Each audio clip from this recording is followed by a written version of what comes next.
earliest Africans who were brought here against their will were actually people who were born free. They, of course, spoke several languages. And these were folks from the Ndongo kingdom, a very powerful kingdom. So you had sort of to the north, the kingdom of the Congo, and to the south, the kingdom of Ndongo. And those were the people who were attacked, those were the people who were enslaved, those were the people who eventually were brought to the Virginia colony.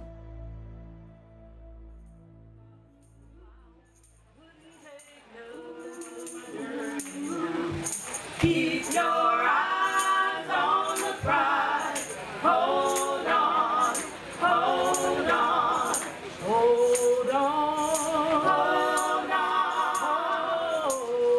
hold on. But the inner man in you, that spirit that kept our ancestors strong and still surviving from that hard trip, their spirits inside of us. We celebrate because we're still standing and we're still helping to achieve and to grow this country. It's a way of remembering what happened here. You can't teach what you don't know. And the narrative or the story that we've been getting is a total lie.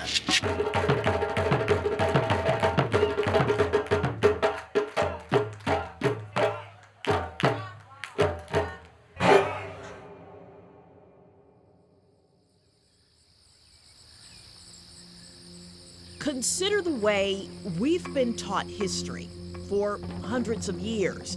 The narratives, the records, the statues, museums, the textbooks, drowning out the African voices that complete the American story. As recorded by early English settler in the Virginia colony, John Rolfe, in late August 1619, 20 and odd Negroes arrived on the English ship the White Lion to Point Comfort, present-day Hampton, Virginia. The first Africans to English North America 12 years after Englishmen settled in Jamestown. Point Comfort was that first point of contact. It's a piece of land that jutted out just as you were getting to that body of water called the Hampton Roads. It had been a long and dangerous journey from their homeland, Angola.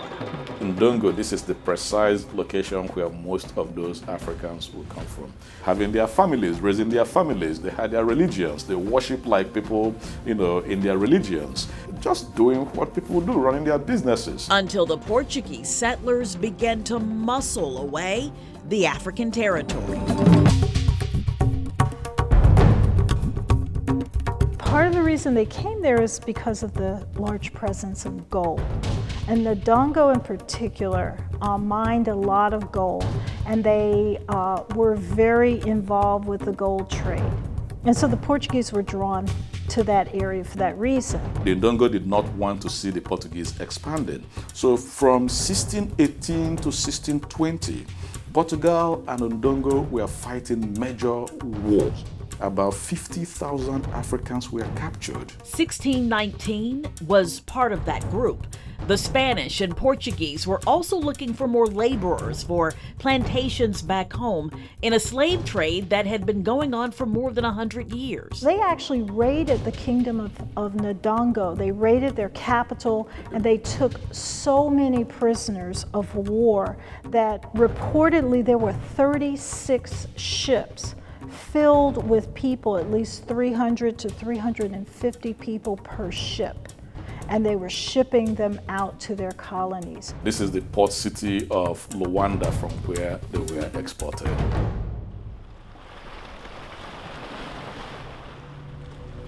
One of those ships was the San Juan Bautista, on its way to Mexico, when it caught the interest of British pirates commanding a ship called the White Lion near Veracruz. And their primary goal was to attack mostly the Spanish ships or any Portuguese ships. So they went to attack this ship in consort with the treasurer, which was partially owned by the Virginia Company officials. And it's those two ships that attacked the San Juan Bautista that originally had 350 Africans aboard, but a good almost half of them died during the voyage. And they attacked the ship and took 60 captives off of that ship and then made their way to Virginia. And there were supplies exchanged for the captives. 20 or so of the 60 captives were on the White Lion, the rest on board the Treasurer. What was so significant about Point Comfort? Point Comfort was the defense outpost for the Jamestown settlement, Protecting it from the Spanish. That's a model of the White Lion. Word spread to Jamestown that there was this new arrival and that the governor should come and have a look-see. So for the most part, we saw the Africans treated as enslaved people. And the reason I say that is in the first 20 people who arrived, there's not a single name recorded. They don't even identify these people by their ethnicity. They identify them by a color. But two names listed as Negroes in the 1623-24 muster, Anthony and Isabella, living in Captain William Tucker's household.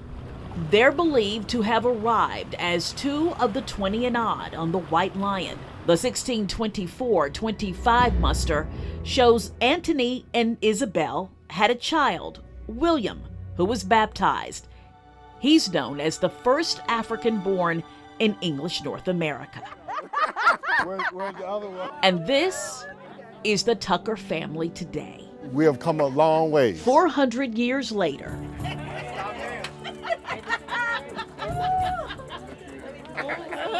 Now there's a family attached to the story, so you can actually see it and you can hear it from us, hear the actual narrative that's coming from us as the family.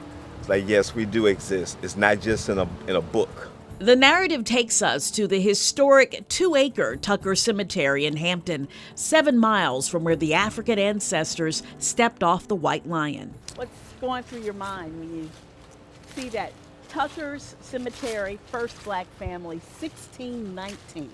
A lot of memories, a lot of hidden stories. We have uncles, aunt, cousins, and the latest one, grandfather's father. Verandel and Vincent Tucker and cousin Walter Jones. What have you been able to learn about William Tucker? It's hard to determine who he was because there's not a lot of information about his story.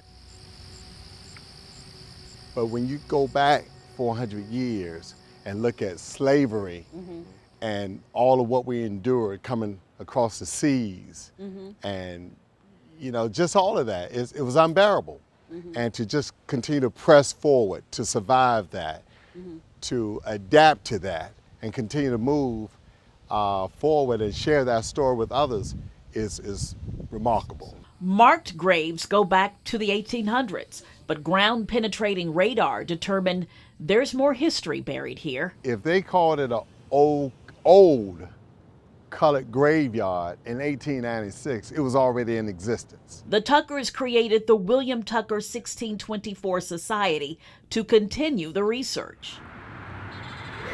Bluebird Gap Farm in Hampton is believed to be the location of Captain Tucker's home, land he retained until his death in 1644. My grandfather used to point to that all the time and say, we lived there. That's where we were, our property.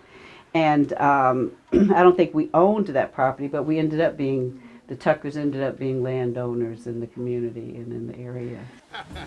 Landowners, entrepreneurs, and survivors. Just proud to be a part of the family and knowing what our forefathers and mothers went through to survive what they did.